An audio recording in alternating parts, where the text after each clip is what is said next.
ದೂದಗಂಗಾ, ಪಂಚಗಂಗಾ, ವೇದಗಂಗಾ, ವಾರಣಾ ಇವು ಅನೇಕ ನದಿಗಳ ಪಾತ್ರದಲ್ಲಿ ಮಳೆ ಹೆಚ್ಚಾಗಿ ಇರೋದರಿಂದ ಆ ಮಳೆ ಪ್ರಮಾಣದಿಂದ ಇವತ್ತು ಕೃಷ್ಣಾ ನದಿ ನೀರು ಹೆಚ್ಚಿನ ಪ್ರಮಾಣದಲ್ಲಿ ಬರ್ತಾ ಇದೆ. ಇವತ್ತು ನದಿ ಪ್ರದೇಶಕ್ಕೆ ನಾವು ಅಧಿಕಾರಿಗಳು ಹೋಗಿ ವೀಕ್ಷಣೆ ಮಾಡಿಕೊಂಡು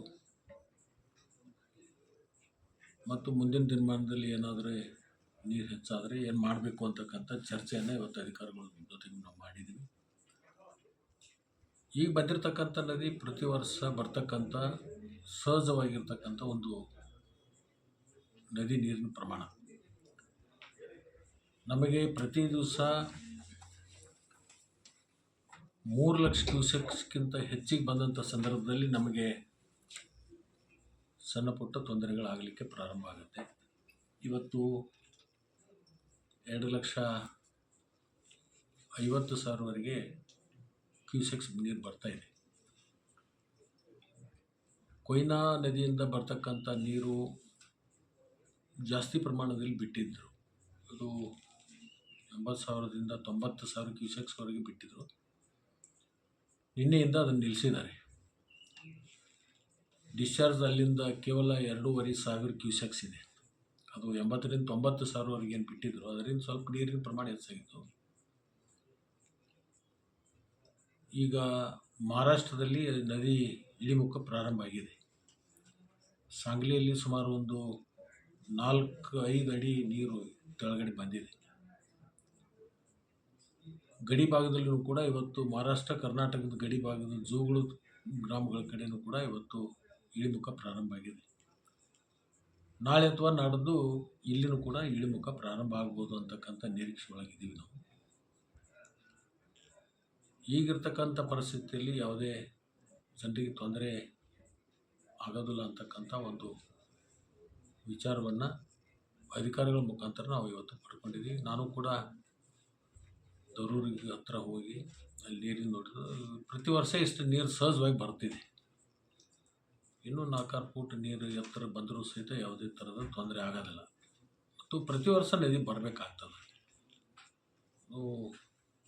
ನದಿ ಬಂದ್ರೇ ನಮಗೆ ನದಿ ಭಾಗದಲ್ಲಿರ್ತಕ್ಕಂಥ ಜಮೀನು ಕೂಡ ಫಲವತ್ತತೆಯನ್ನು ಕಂಡುಕೊಳ್ಳಿಕ್ಕೆ ಸಾಧ್ಯ ಆಗ್ತದೆ.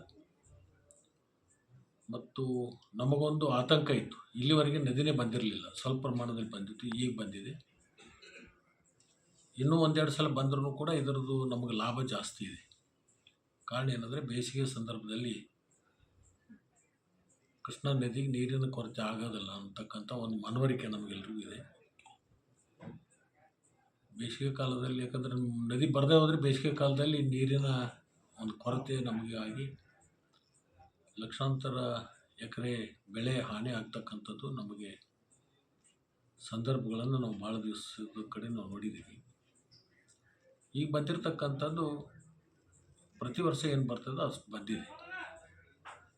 ಇನ್ನೂ 4-6 ಫೂಟ್ ಬಂದರೂ ಸಹಿತ ಯಾವುದೇ ತೊಂದರೆ ಆಗೋದಿಲ್ಲ.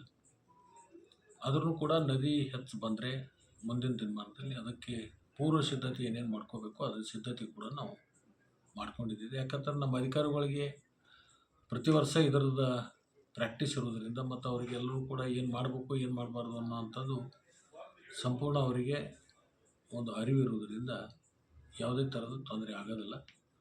ಮತ್ತು ನದಿ ದಂಡೆಗೆ ಇರ್ತಕ್ಕಂಥ ಜನ ಯಾರೂ ಭಯಭೀತರಾಗ್ತಕ್ಕಂಥದ್ದು ಅವಶ್ಯಕತೆ ಇಲ್ಲ.